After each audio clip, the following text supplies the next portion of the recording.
調芝麻醬加油放水其實都不对。今天為大家分享火鍋店的調製方法，調製出來鮮香細膩又絲滑。喜歡吃芝麻醬的朋友趕緊看過來吧。大家好，我是鵬鵬。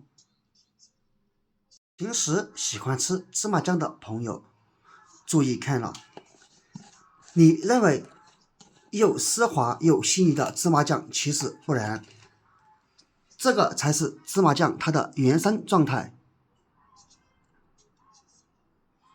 看吧，如果你在火鍋店之類的看見這種芝麻醬，你有胃口嗎？其實這些芝麻醬都是經過調製的。有的朋友認為調製芝麻醬是加水，有的朋友認為是放油，其實都不是。今天為大家分享一個調製芝麻醬的正確方法，調製出來的芝麻醬又細膩又絲滑，一起來看一看吧。這裡我們不要太多，盛出一勺，然後放入一個盤子中。這裡我們少調一點，然後先攪一攪，把芝麻醬給它攪散一點。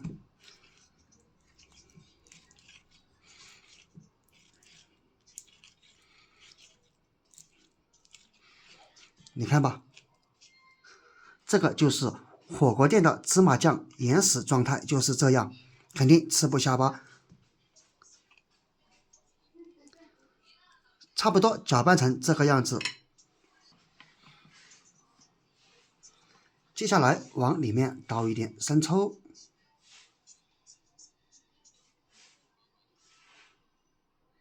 一點生抽，再倒一點蚝油，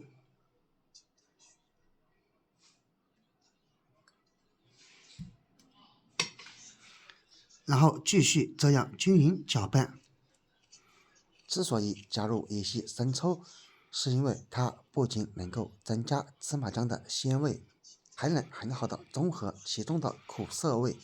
加入生抽可以讓調製出來的芝麻醬口感更加醇厚，而之所以加蚝油，是因為蚝油可以很好的提升芝麻醬的風味，而蚝油和生抽同時搭配，可以使我們調製出來的芝麻醬鮮度更上一層樓。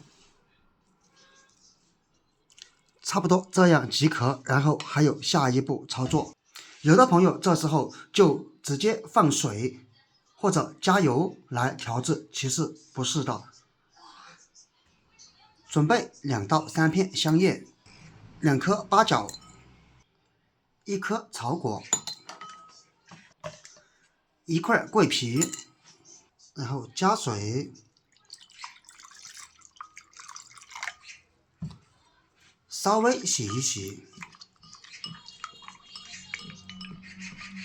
洗去表面的灰塵就可以了。洗好之後撈出來，然後將八角掰開，這樣可以讓八角當中的香味更加容易釋放出來。桂皮我們也可以給它掰成小塊。好，像這樣就準備好了。然後把咱們處理好的這些香料倒入鍋中，開始慢慢翻炒。家人們一定要記住，全程用小火，如果火太大，很可能會把香料炒糊，就會大大的影響它的口感。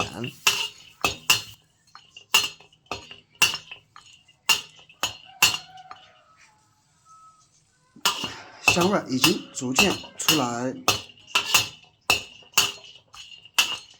接下來往裡面加水，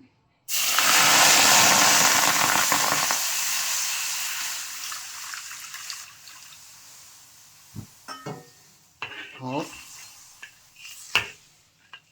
然後用大火将鍋裡面燒開，燒的時候盡量蓋上鍋蓋，防止香氣外泄。好，已經差不多了。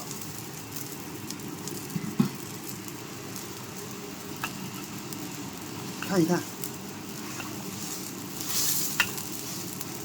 關火，你看，香料水的顏色也已經開始濃郁。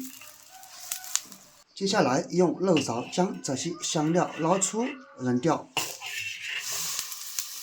只留下裡面的水即可。因為這些香料當中的成分已經煮至水中。最後把裡面的調料我們給它盛入一個碗中，千萬不要直接給它放入那個芝麻醬裡面哦。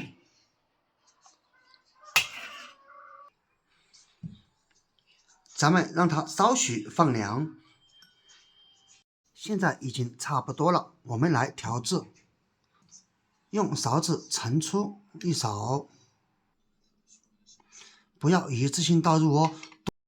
如果多了就不好弄了，而少了可以再加。你看，這樣開始攪拌，這個芝麻醬的顏色以及香味就出來了。通過這種來調製，芝麻醬看起來就和你在飯店裡面吃的一樣，看起來顏色也會相當的白。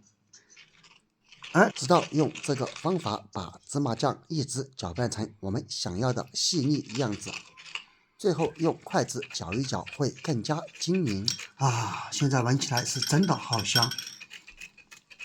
家人們，視頻都已經看到這裡了，制作視頻不易，請用你發財的手給我點個讚吧，你的每一個點讚都是我最大的支持和鼓勵，謝謝。調製好以後，我們給它倒入一個小碗中。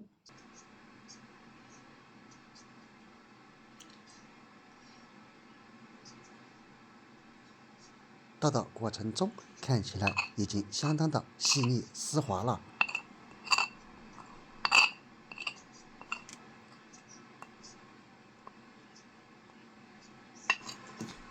看一看，這樣的芝麻醬就調好了。無論是拿來涼拌菜、吃火鍋都是可以的，吃多少用多少。當然，芝麻醬我們一定不要調製過多，因為芝麻醬放一天就會變質哦。所以我們調上一小碗拿來就可以了。怎麼樣，家人們？如果你平時喜歡吃芝麻醬，又不知道怎麼調製，那麼趕緊用這個方法試一試吧。這樣調製出來的芝麻醬鮮香細膩又絲滑，和火鍋店的一模一樣哦。好了，本期視頻就分享到這裡了。